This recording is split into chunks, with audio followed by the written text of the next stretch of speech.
ఇవాళ రేషన్ కార్డులు ఎక్కడికి పోయినా పేదలు మాకు రేషన్ కార్డు లేదంటున్నారు. చంద్రశేఖరరావు గారు గొప్ప మేధావి, 80,000 పుస్తకాలు చదివిండు. వాళ్ళ కొడుకేమో అమెరికాలో చదువుకున్నా అంటాడు.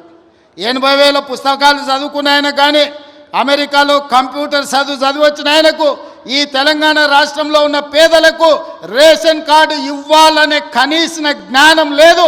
10 ఏళ్ళు ఎదురు చూసిన రేషన్ కార్డులు ఇవ్వలే. అందుకే ఇవాళ ప్రతి గ్రామంలో ఉన్న పేదవాడికి రాష్ట్రం మొత్తంలో 30-40 లక్షల కుటుంబాలకి ఇవాళ రేషన్ కార్డులు లేని ప్రతి వాళ్లకు రేషన్ కార్డు ఇవ్వాలని మన ప్రభుత్వం నిర్ణయం తీసుకున్నది.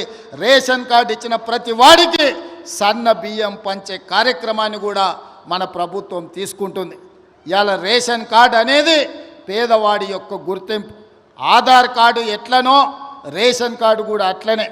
ఎక్కడికి పోయినా ఏమున్నా లేకపోయినా పేదవాడిని అధికారులు రేషన్ కార్డు ఉందా అని అడుగుతారు. మరి ఇవ్వాల్సిన అధికారులు గత ప్రభుత్వం 10 ఏళ్ళు రేషన్ కార్డులు ఇవ్వలేదు.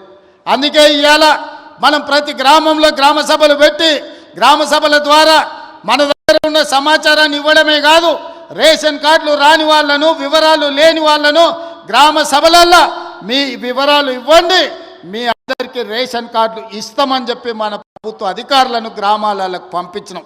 ప్రతి 6 నెలలకు క్రమము తప్పకుండా అధికారులను గ్రామాలకు పంపిస్తున్నాం. గత 10 ఏళ్ళలో ఎప్పుడైనా అధికారులను చూసినరా అని నేను అడుగుతున్నా. ఎప్పుడైనా చూసినరా? కలెక్టర్లను చూసినరా? ఆర్డీఓలను చూసినరా? ఎంఆర్ఓలను చూసినరా? అధికారులు ఎవరైనా మన గ్రామాలకు వచ్చినరా?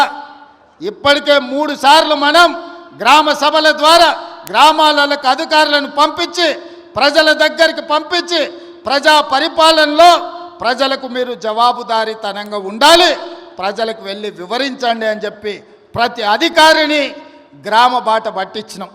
గతంలో పని కావాలంటే ఫామ్ హౌస్కు పోవాల్సి ఉండే, కానీ ఇప్పుడు ఆ విధానం మార్చినాం. ప్రజల దగ్గరికే అధికారులను పంపించినాం, ప్రజల దగ్గరికే ఎమ్మెల్యేలను పంపించినాం, ప్రజల దగ్గరికే మంత్రులను పంపించినాం, ప్రజల దగ్గరికే ఈరోజు ముఖ్యమంత్రి కూడా వచ్చిండు. ప్రజలే రాజులు, ప్రజలే పాలకులు. ప్రజల దగ్గరికి ప్రభుత్వ అధికారులైనా మంత్రులైన ముఖ్యమంత్రులైన ప్రజల దగ్గరికి వెళ్ళాల్సిందే, ప్రజల ముందు నిలబడాల్సిందే అని మన ప్రభుత్వం వచ్చినాక మార్పు తీసుకొచ్చినాం.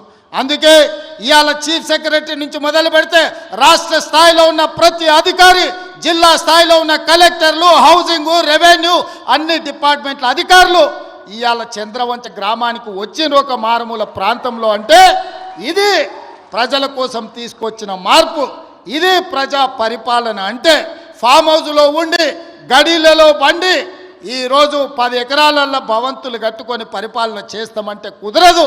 ప్రజల దగ్గరికి వెళ్ళాల్సిందే, ప్రజలు అడుగుతారు, ప్రజలు కడుగుతారు, ప్రజలకు జవాబు చెప్పాల్సిందే అని చెప్పి ఇవాళ ప్రభుత్వాన్ని ప్రజల దగ్గరికి పంపించినాం. అందుకే రాష్ట్రంలో ఉండే అధికారులు మొత్తం ఇవాళ కొడంగల్ శాసనసభ నియోజకవర్గం చంద్రవంచ గ్రామానికి వచ్చిందంటే ఇది ప్రజా పరిపాలన. అంటే ప్రజల దగ్గరకు వచ్చి ప్రజల చేత ప్రజా సమస్యల్ని పరిష్కరించి ప్రజల చేత విజ్ఞప్తులు తీసుకొని పరిష్కరించడానికి అధికారులను ఈరోజు పంపించినాం. అందుకే ఈరోజు రేషన్ కార్డులైనా, ఇందిరమ్మ ఆత్మీయ భరోసా అయినా, ఇందిరమ్మ భరోసా అయినా, లేకపోతే ఇందిరమ్మ ఇండ్లైనా, ఇండ్లకు ఉచిత కరెంట్ అయినా, వ్యవసాయానికి ఉచిత కరెంట్ అయినా, ప్రభుత్వ ఉద్యోగ ఖాళీల భర్తీ అయినా, రైతు రుణమాఫీ అయినా, ఏ కార్యక్రమం అయినా ఈరోజు అధికారులు ప్రజల దగ్గరకు వచ్చి అడుగుతున్నారు. అక్కడక్కడ కొంత గందరగోళం సృష్టిస్తారు.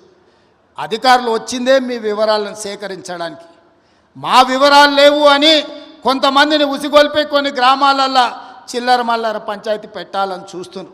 నేను ఒకటే విజ్ఞప్తి చేస్తున్న, తెలంగాణ రాష్ట్రంలో ఉండే దాదాపుగా 12,000 పైన గ్రామ పంచాయతీలలో జరిగిన గ్రామ సభలలో పాల్గొన్న వాళ్ళకు అధికారులే మీ దగ్గరకు వచ్చింది.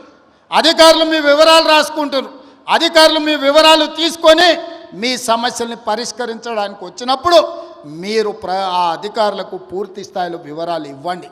మీ వివరాలను అన్నిటినీ కంప్యూటర్లో క్రోడీకరించి మీకు అందరికీ సంక్షేమ పథకాలు అమలు చేసే బాధ్యత ఈ ప్రభుత్వం తీసుకుంటుంది. ప్రజలకు జవాబుదారీతనంగా మేము ఉంటాం. ప్రజలు అడిగే ప్రశ్నలకు సమాధానం చెప్తాం, ప్రజలకు సంక్షేమ పథకాలను అమలు చేస్తాం. ఇది రాష్ట్రం నలుమూలల మీరు గుర్తు పెట్టుకోండి. చెప్పింది చేసి చూపించే పార్టీ ప్రభుత్వం మనది. తెలంగాణ ఇస్తామన్నాం, తెలంగాణ ఇచ్చినాం. 2023లో మనం అధికారంలోకి వస్తామన్నాం, మనం అధికారంలోకి వచ్చి చూపించినాం. ఇవాళ అధికారంలోకి వచ్చిన మనం అభివృద్ధి కార్యక్రమాలను, సంక్షేమ పథకాలను అమలు చేయాల్సిన అవసరం ఉన్నది. అందుకే నిరంతరం మేమందరం పనిచేస్తున్నాం. మీ ఆశీర్వాదం ఉండాలి. ఇవాళ మీరు ఒక్కటే ఆలోచన చేయండి. కొడంగల్ శాసనసభ నియోజకవర్గం ఈరోజు రాష్ట్రం మొత్తం అభివృద్ధి కార్యక్రమాన్ని భుజాల మీద వేసుకొని, ఒక పక్కన గోదావరి నది జలాల మీద కట్టిన కాళేశ్వరం కూలిపోయినా, ఈసారి దేశం మొత్తం మీద కాళేశ్వరం కూలిన 1,56,00,000 మెట్రిక్ టన్నుల వరి ధాన్యాన్ని పండించి 500 రూపాయల బోనస్ కూడా ఇచ్చి ఇవాళ రైతులను ఆదుకున్నాం.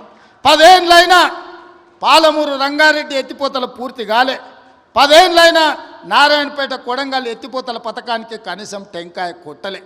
ఇవాళ పాలమూరు ప్రాజెక్టును పూర్తి చేయాలని, కొడంగల్ నారాయణపేట ఎత్తిపోతల పథకాన్ని ఈరోజు మనకు నీళ్లు తేవాలని, కృష్ణానది జలాలు కొడంగల్కు తీసుకురావాలని మనం కష్టపడుతుంటే కాళ్ళల్లో కట్టెలు పెడుతుండ్రు మిత్రులారా.